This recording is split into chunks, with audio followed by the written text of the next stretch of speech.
Right guys, welcome back to another Fox Recon video. Today we're going to be talking about blisters and what you can do when you get blisters or the prevention of blisters in general. Me myself, I suffer severely with blisters. I get blisters and blisters just destroy my hike or destroy my day.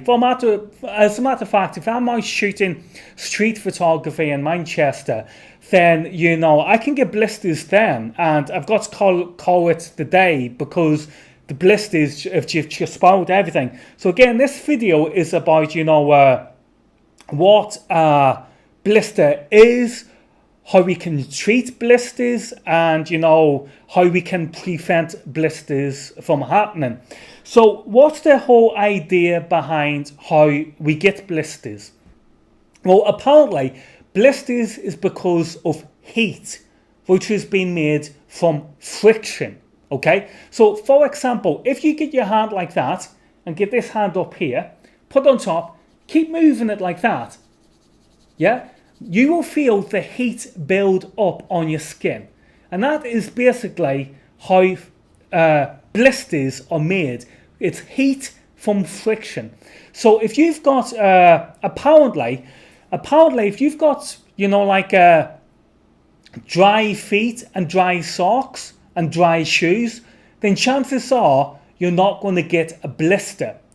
But if you have got, like, let's say, wet feet and wet socks and wet shoes, now you are going to eventually get a blister, because what happens is that your wet sock clings to your foot, and as you continue walking, the sock sticks to your foot, and then eventually it increases the friction, and that is why a lot of people get blisters. Personally, it makes sense to me now. The times I've actually had blisters, I've thought, oh yeah, I remember that day I had wet feet.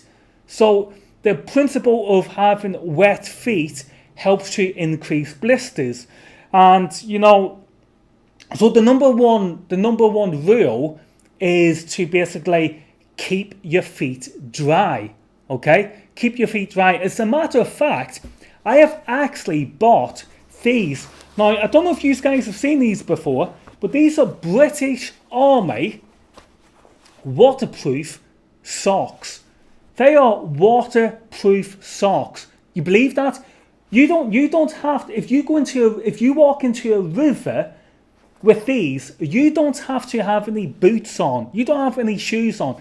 These socks alone will protect your feet from getting wet. Again, these are waterproof socks. So that's one of the steps I have taken in order to ensure that my feet stay dry whilst I'm out in the field. So as you can see, not only that, but these socks will also wick away your sweat. Okay. Now, apparently, if you wear cotton socks, when cotton gets wet, cotton keeps hold of that moisture and wetness.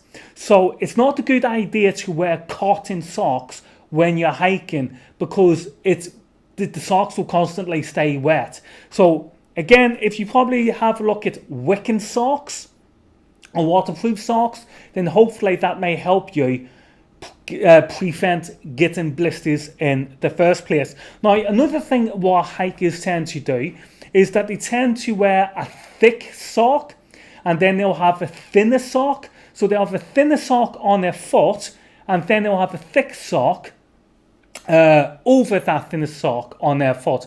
And that apparently helps, the slipping of the friction. And another thing what people actually do is they actually put Vaseline on, areas of the foot in order to help, make less friction. So that's one of the things. But another thing I've learned about what people do with regards to blisters, and apparently works, is that they tape their feet up. Now, I have not tried this yet, but what I do know is that blister patches do work. So let me show you these. Speaking from experience, then these blister patches do actually work when you get the blister. So if you've got a blister and you actually put one of these patches over the blister, then the blister stops hurting. It's really strange, but blister patches do work. But the problem with the blister patches is that they can come away from your skin very easily, particularly when they're on the ball of your foot or around the back of your ankle, stuff like that. So again, when I heard people talking about actually taping up their feet, then I thought, that makes sense, that. Because if you tape up your feet, then your foot is not going to be taking the friction. Instead, the tape is going to be taking the friction. So apparently, you can use tape like this. This is called a micropore. Yeah, micropore 3M tape. It's also known as surgical tape. So let me just try and find it. God, I don't even know where this is. Okay, here we go. So yeah, here we go, guys. Yeah. So the principle is that you would tape up your entire feet. So now it's the tape that's taking the friction and not your actual foot itself. Now, apparently, the best tape you can get is actually called Leukotape or something like that. Now, because I suffer severely, I actually have today, tonight, I've ordered some Leukotape, because to be honest with you, I'm not putting my entire faith in this micropore tape, because if this stuff gets wet, like let's say you walk through a river or something like that, then this stuff is just going to come off your skin like that, okay? And then it's going to give you no protection. But apparently this Leukotape, which is very expensive, by the way, I think it's zinc oxide tape or something like that, very expensive, but apparently that will stay stuck onto your skin no matter what.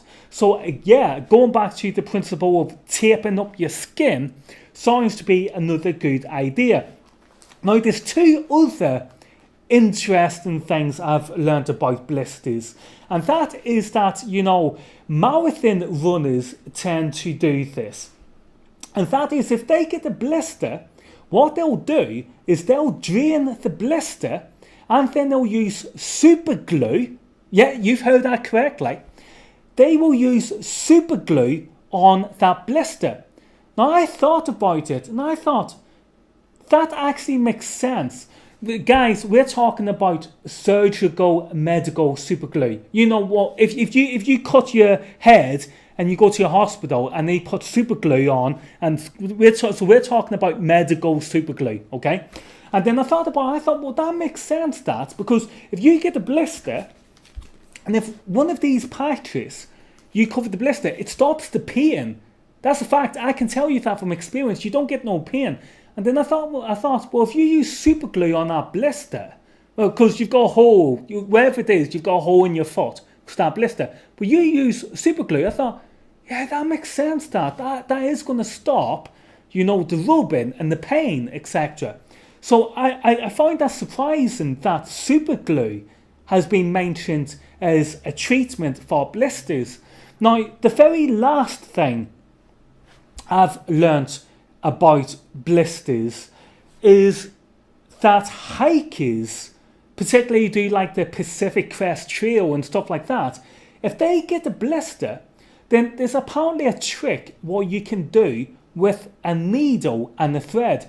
So if you get a big blister, get a needle, sanitize it, you know, by burning it, and put thread through it, and then basically put the needle through the blister and pull the thread through, and then snip it and have threads coming out of each side of the blister.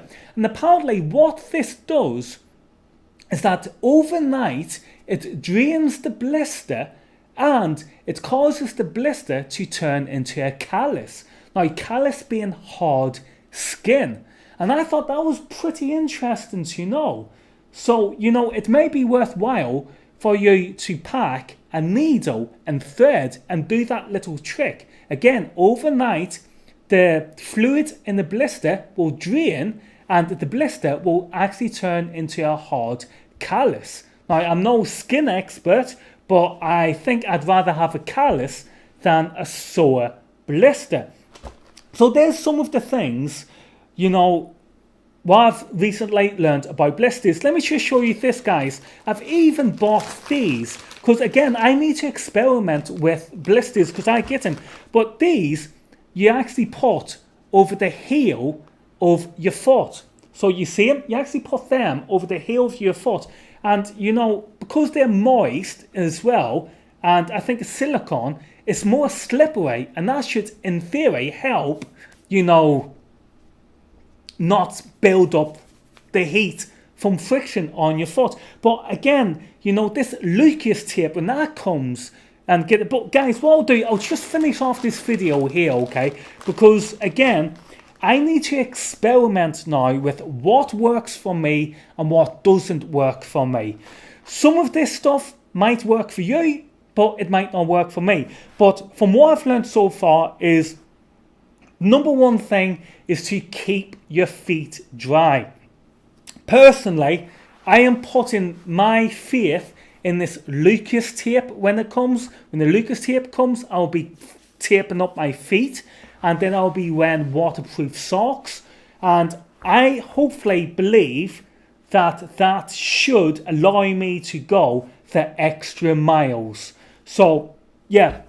I just thought I'd share this video with you guys with regards to the dreaded blisters, because we know blisters can just game over, your hike's over, and that's it. But yeah, guys, I hope this helped you understand more about blisters. And remember, there's loads more videos on YouTube that knows a hell lot more about me, about blisters. So make sure you check them guys out as well. Right, guys, see you in the next video.